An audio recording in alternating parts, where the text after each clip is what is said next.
ইন্ডিয়াকে রেখেই অ্যাকচুয়ালি আমরা মাঠে খেলতে চেয়েছিলাম এবং ইন্ডিয়াকে রেখেই আমরা চ্যাম্পিয়ন হতে চেয়েছিলাম। আমরা মাঠে নামবো, কম্পিটিটিভ ম্যাচ খেলবো এবং চ্যাম্পিয়ন হওয়ার জন্যই মাঠে নামবো। আসসালামু আলাইকুম। সাফ আন্ডার 20 উইমেন চ্যাম্পিয়নশিপ প্রেস কনফারেন্সে উপস্থিত ঢাকা ব্যাংকের executive vice president Mohammad Mahbubur Rahman, উপস্থিত head coach Peter Butler, captain Afida Khandakar এবং সাংবাদিক ভাই ও বোনেরা, আমি আন্ডার 20 নিয়ে বলার আগে একটু পিছনে যেতে চাই। লাস্ট আন্ডার 20 সাফ হয়েছিল 2023-এ, সেখানেও বাংলাদেশ চ্যাম্পিয়ন এবং সেটা বাংলাদেশেই হয়েছিল। সেখানে ছিল final, 2 team, top team final খেলবে এবং সেখান থেকে যে জিতবে সে চ্যাম্পিয়ন। এবারের টুর্নামেন্টটা একটু ডিফারেন্ট, এবার হবে রাউন্ড রবিন লিগ।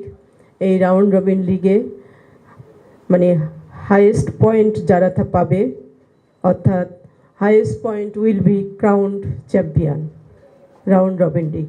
ওকে, আমি র্যাঙ্কিং একটু যাচ্ছি। যদিও ইন্ডিয়া নেই, ইন্ডিয়াকে রেখেই অ্যাকচুয়ালি আমরা মাঠে খেলতে চেয়েছিলাম এবং ইন্ডিয়াকে রেখেই আমরা চ্যাম্পিয়ন হতে চেয়েছিলাম। আমরা মাঠে নামবো, কম্পিটিটিভ ম্যাচ খেলবো এবং চ্যাম্পিয়ন হওয়ার জন্যই মাঠে নামবো। আমাদের মেয়েরা সেই লেভেল থেকেই খেলবে। যেহেতু আমাদের এই লেভেলের ধারাবাহিক সাফল্য আছে, আমরা সেটা ব্রেক করতে চাই না, আমরা সেটার কন্টিনিউশন চাই। আমি আপনাদের জন্য একটু র্যাঙ্কিংটাও বলতে চাই।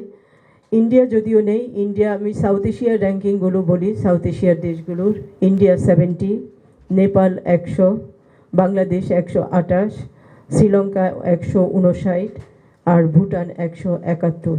আমরা আশা করব অগাস্টের 7 তারিখে ফিফা আবার তাদের র্যাঙ্কিংটা দিবে, তো সেখানে আমি মনে করি বাংলাদেশ অনেক বেটার পজিশনে চলে যাবে।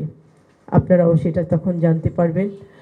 আমি আপনাদের মাধ্যমে একটা জিনিস কি বলবো, রিকোয়েস্ট করব যে আমাদের ঢাকা ব্যাংক আমাদের 2018 সাল থেকে মহিলা ফুটবলের পাশে আছে এবং সবচেয়ে বড় কথা, আমাদের অনেক ক্রাইসিস মোমেন্টে, আমাদের অনেক খারাপ সময়ে ঢাকা ব্যাংক আমাদের পাশে এসেছিলেন এবং এখন অবধি তারা অব্যাহত আছেন। ইন ফিউচারও তারা আমাদের সাথে থাকবেন এবং খুব ভালোভাবে আছেন। ঢাকা ব্যাংক মহিলা ফুটবলের সবচেয়ে বড় বন্ধু। ঢাকা ব্যাংকের প্রতি আমাদের অনেক বেশি কৃতজ্ঞতা, আমরা তাদের কাছে অনেক বেশি কৃতজ্ঞ। ধন্যবাদ জানাতে চাই আপনাদের মাধ্যমে তাদেরকে। এবং আপনাদের কাছে একটা রিকোয়েস্ট থাকবে, আপনারা যখন ইলেকট্রনিক্স মিডিয়া, প্রিন্ট মিডিয়া, যেখানেই আপনারা নিউজটা করবেন, আপনাদের অনুরোধ থাকবে আপনারা ঢাকা ব্যাংকের লোগোটা ইউজ করবেন। কারণ আপনাদেরকে সবসময় আমি বলে আসছি, শুধু বলি না, আমি বিশ্বাস করি আপনারা আমাদের ডেভেলপমেন্ট পার্টনার। কারণ মিডিয়া তার লেখনী বা প্রচারের মাধ্যমে দেশে বিদেশে সর্বত্র এটা পৌঁছে দিতে পারে। আপনারাই পারেন আমাদেরকে সহযোগিতা করতে, সাপোর্ট করতে।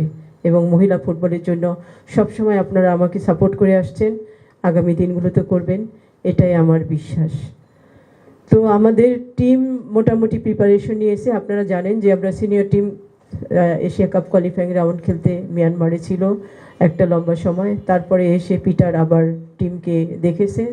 এই সময়টাতে আমাদের অন্য কোচ, লোকাল কোচ, তারা পিটারেরই ট্রেনিং, পিটারেরই ডিজাইন তারা জাস্ট মাঠে এক্সিকিউট করছে। তা আমার বিশ্বাস টিমের অবস্থান ভালো।